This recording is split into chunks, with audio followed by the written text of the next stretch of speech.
Hi, babe. Hey, babe. So we're just sitting here at school pickup, just chilling, doing nothing, In the rain. thinking we'll do a little podcast. do something. Kane's here. What am I doing, Kane? Raina's here too. You quazies? You quazies? Mama, she's singing Bluey. All right. So let's ask you a few questions on parenting. Okay. So you're a good mom. Thank you. How do we ignore her? We just We're ignore good her. mom. We're a good mom. We're gonna ignore Raina. Go. All right, very good. So, what do you think makes you so unique about being a mother? Unique. Yeah. How are you unique to other moms? Well, right now I feel I'm very homegrown, let me make you some homemade sourdough, and I don't know. Right now I feel like that's very unique. Get me some chickens out back and pull them out of school, and we'll just homeschool them. Is that what you're thinking? Just kidding. I don't know why. That is pretty unique. I don't know. Something that I do know is which I don't think it's that big of a deal, but I've come to realize after 6 years of being a mom that not everybody do that, but our kids get every morning a bomb.com breakfast. They get the eggs, they get the bacon, they get the, a lot of people don't do that. That's what I found out. They just eat cereal. Our kids don't even eat cereal. They get yogurt and turkey bacon and eggs and fruit. Their breakfast is very Homemade sourdough toast. That's right. Their breakfast is very important in our house. I think that's unique. Yeah. I don't know. Well, I think that's pretty awesome. So you feel very homegrown, and that's why you want chickens right now? Well, I mean, we've already got the sourdough going. I'm not really going to pull the kids out of school, but... Okay, so if I were you, and my wife told me I couldn't have chickens, how would I feel? Look, if you would have asked me this a month ago, I would probably been oh, you'd be so sad. But right now, I've fully convinced you into the puppy that I'm not fully convinced into the chickens right now.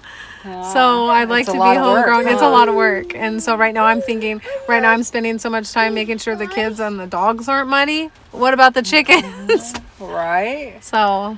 Well, the chickens would be in their own coop and they would have a run. I know, but... Chickens. Okay, good. Good Okay, commentary back there. That's our audience. So also, how long have you wanted to be a mom? Probably since the day I came out of my mom's womb. Really? For real. Hang on. I've always wanted to be a mom, and when I was little, I always had babies, little baby dolls. I always had babies, and they had names, and I had this whole little family going on in my head. And once I got a little older, everyone else, there were kids around. Are we still recording? There were kids around, and I was wanting to hold everybody's babies, and I don't remember a time when I didn't want to be a mom. Yeah. Yeah, since day one. I can tell you that I was really impressed when I saw that you could swaddle a baby like nobody's business. Yeah. Yeah, which I don't know how to do anything of the Which sort. half of our kids hated it, so wasn't that useful. So, wow, I think that's awesome. Yeah. Yeah, I knew when we met, that was the thing that we both wanted were kids. I just didn't know that it was going to be 4.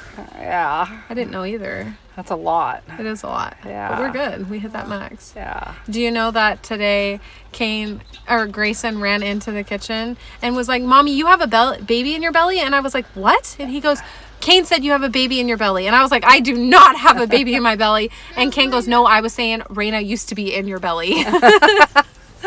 I was like, we're done with babies in Mommy's belly. That's autism at your finest, right? You have to find out the true story after it was said. Yeah, he was so confused. That's awesome. So, and then what do you like the most about being a mom?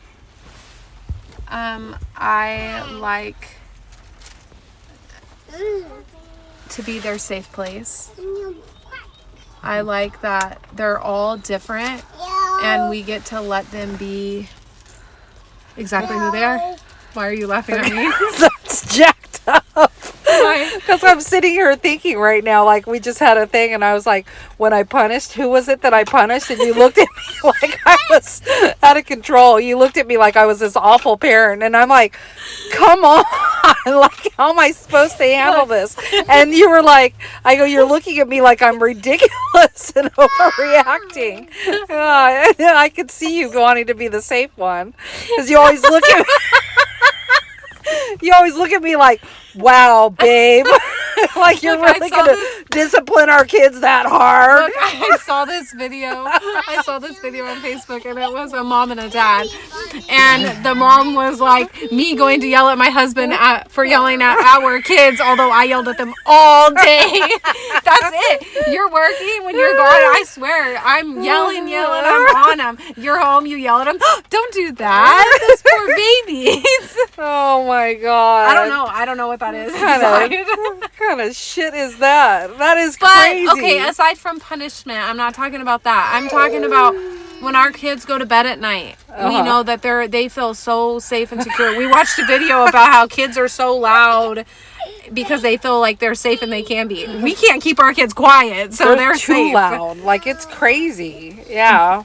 We're having rules now to where we have to send them outside if they're too loud. What are we going to do today? It's raining. I know. I said, dude, I'm going to put you in your room. Oh my God. Yeah, our kids scream like it's an outdoor like trampoline park, and we've realized that me and her can't even have a conversation anymore because it's just so loud. Like, yeah, our kids are on a real strict regimen of a bedtime, right? Because they go to their room and they separate from each other, and they're able to watch TV, decompress and hang out on in their own. rooms. Yeah, like, and they love it, right? So half the time Grayson's like, I'm going to bed, and he'll leave. Yesterday he got home from school and he was like, can I go to bed? And I was like, it's like 12:50. Like, you got out early. What are you talking about? Probably because he just wanted some alone time, right? Like, oh my gosh. Yeah, our household is very loud.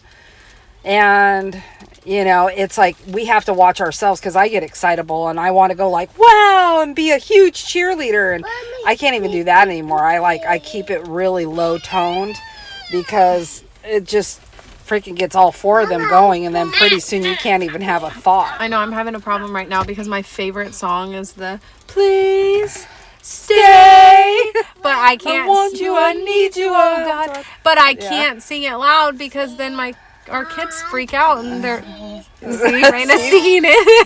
They're already singing it. Yeah, and then they are loud, and so I'm having a hard time because that's my favorite song right now, and you can't sing it quiet. What if we're just too loud? We are loud. I'm loud, but sometimes I wonder if I can't hear because I'm real loud too. Yeah. Do you know when I was a kid growing up, I was always in trouble because I was loud? I was a quiet kid in certain areas of my life, but when I was with my siblings, it was always like, Shelby, be quiet. And it was like, I was bummed out because I was just having fun. Yeah. But I was just loud. Yeah. That's not an apple. It's an apple. Yeah. What else? So, what do you think, which child that we have resembles more of your personality? My personality? Yep. Christopher. Are you serious? I think so, don't you? If you were going to say looks, I would say Stevie. Yeah. Oh, Stevie kind of resembles my personality too. I don't know. I think that's a you question. It's hard to look at yourself and be like, yep, that's me. I don't know. Kane is a lot like me. Yeah, I think so too. Yeah. Yeah, he's got a lot to say. Hey, now.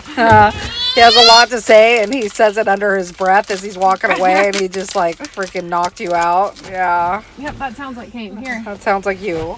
So, What else? Go on. I think Grayson's more like me. 100%.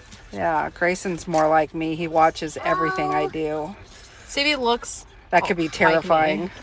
Grayson looks to you a lot, and Stevie looks like me. Yeah. She's my mini me in that area.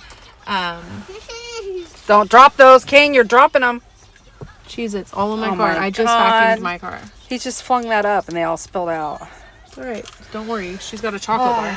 So, right now, with the age that our kids are, do you think that it's going to become more manageable to be parents, or is it going to become more challenging as years go on? I thought it was going to start getting easier because Raina's getting more self-sufficient. I don't have to hold her all the time. She's doing her own thing. Raina is in a terrible spot right now. So right now it's hard. She hit the terrible twos before she turned 2. All of our kids did. It is miserable. I definitely remember it happening with King. But like Grayson, I felt like he cried all the time. But all of our kids hit the terrible twos at like 1 and 3 months. Yeah, she's in 4 months she'll be 2, and that is exactly where we're at, the terrible twos. Like it's so if we can just get through the terrible twos, then I think it's gonna get easier. Stevie, it's easy. I mean, there's a bit of hormones that we have to deal with, so she's more emotional, but the hormones is her diabetes, right? So we're dealing with that. So that's fine. And Grayson, it's getting easier with Grayson because he can communicate now. Kane is just wild, but kind of enough. He interprets things in his own way, which a lot of the times he's off. I mean, yeah, that happened this morning too. He gets angry and you're like, wait a second, that's not what I said. But that's like still not as bad as it was, you know what I mean? So he's doing way better. If we can get Raina through this little phase, then I think it is going to get easier and more manageable. And then now we have to go get him glasses, right? So he did an eye exam at school, and they're Grayson. like, one of his eyes are not good. And I told Shelby, I'm like, he's going to get glasses and have one big eye. one big binocular eye in his glasses. But what's funny is he insisted on wearing these fake glasses with no lens for his school picture. And we let him because, right, you have to choose your own battles when you have, like, a child that's on the spectrum, right? So that was like a little fight for me. So have at it. So he, on picture day, he decided to wear these plastic frames that had no lenses in them. And we were like, well, let him wear them. And he actually looks super cute in them. So cute. But then the nurse at school texted me and said, Grayson has his IEP meeting coming up. Are there any health concerns? I can see he got glasses, so that took care of that. And I was like, wait, he doesn't have glasses. And he said, I saw him in the school picture. And so they thought he already had glasses. So now we have to take him to possibly go get some glasses. All right. And it's funny, our Reverend, Dr. Jim, he always tells us, like, we have to write a book on parenting. He's like, you guys are the best parents I know. And it's like, what are you thinking? Like, this is a challenge, you know? And he sees us at church. Every Sunday. That's every Sunday. But you know what? I think we are good parents. You know, I mean, we're subject to change, right? So we pivot, like when we think one thing is good, and then we're like, wait, that's not working out. Let's try it a different way. So I think we are pretty decent parents, but is anybody really like everybody's just doing the best that they can do with what they have, right? That's what we were always told, but we are willing to learn what our kids need to help them. Like, I'm researching how to deal with Raina screaming all the time. You know what I mean? We're willing to look at ourselves and look at, like, because it's easy to get so mad and want to yell when Raina is yelling, but when you research it, it says don't do that. And so I have to look at other avenues to take. So I don't think we're perfect by any means, but we have 4 kids that are all completely different. They are not alike. Like, maybe these 2 are a little bit more alike, but they're not. And we let them be their authentic self and love them the whole way through. And that's true, because I think that there's things that worked on Stevie that definitely didn't work on Grayson. 100%. And there's things that work on Grayson that doesn't work on Kane or Stevie. And Raina, we just realized that nothing works. That's totally true. It's nothing. Basically, what we're saying is we're just going to have to survive right now. That's what we're saying. We're going to have to, yeah. She wants what she wants, and she wants it now. And, yeah, she's just got such an attitude. She's something else, huh? Look, she's picking chocolate off her bar and putting it in my car. Oh, great. Yeah. She's a cool kid. So that was fun. So anything else? We're almost at 15 minutes, so something real quick. What are you grateful for with your kids? I'm grateful for their love. Their love. I'm good. They love me with their whole hearts, and I love them with my whole heart. They notice little things about me that I don't think like a 7-year-old would notice, and like me wearing a pair of jeans I hadn't worn in a long time, Stevie makes sure, wow, you look so beautiful. Grayson sees me wearing my boots. Oh my gosh, Mama, you look. They They're so compliment me. kind, They're aren't so they? kind. They're loving. They might go at each other, but I know that they have big hearts and they all love each other, and I'm so grateful for that. Yeah, and they play together. They have a great relationship, but that's all the time we have right now. Thanks for sitting in. Bye. Thanks.